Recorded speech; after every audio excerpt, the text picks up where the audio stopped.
And now we face in Donald Trump someone who is, I think, is a fabulist. And over the last 48 hours, we've witnessed one of the most remarkable episodes in American public life.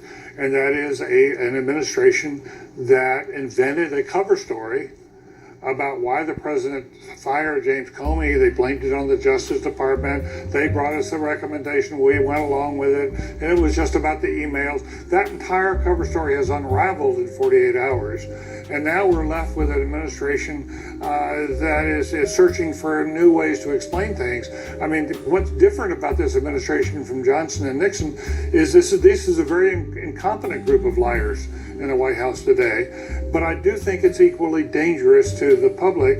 And the question is, in the Johnson case and in the Nixon case, the public rose up and smote them, and they were chased out of office by their political friends as well as their enemies. Will this happen again now? Is the country going to simply say this is Donald Trump? I think that's right, Don. A couple of things here, Don, I think are in play right now.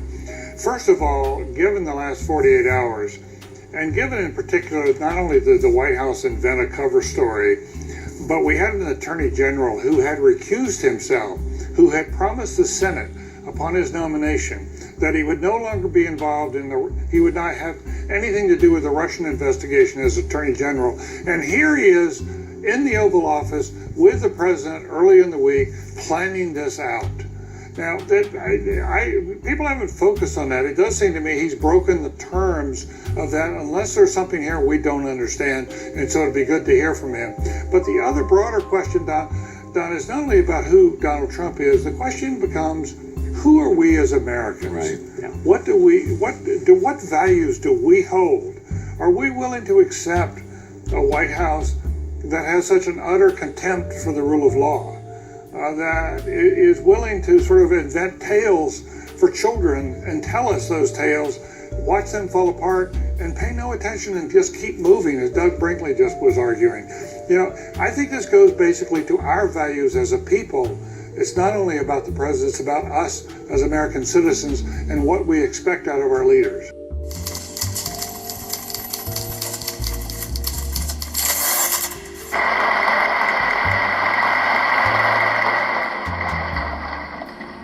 I would like to add a personal word with regard to an issue that has been of great concern to all Americans over the past year.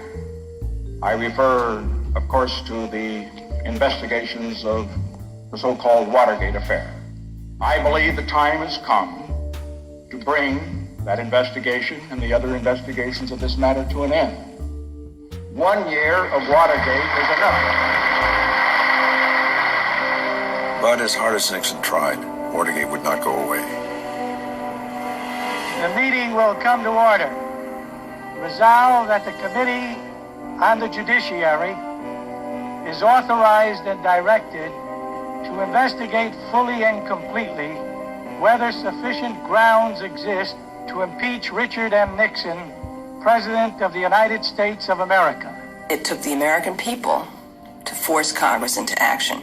This was not like what happened with President Clinton, where a special prosecutor said you should do an impeachment. There were those of us in Congress who wanted to take action, but the powers that be refused. It was only when the American people broke down that wall of resistance and said, you've got to do what you can do under the Constitution to rein in the imperial president.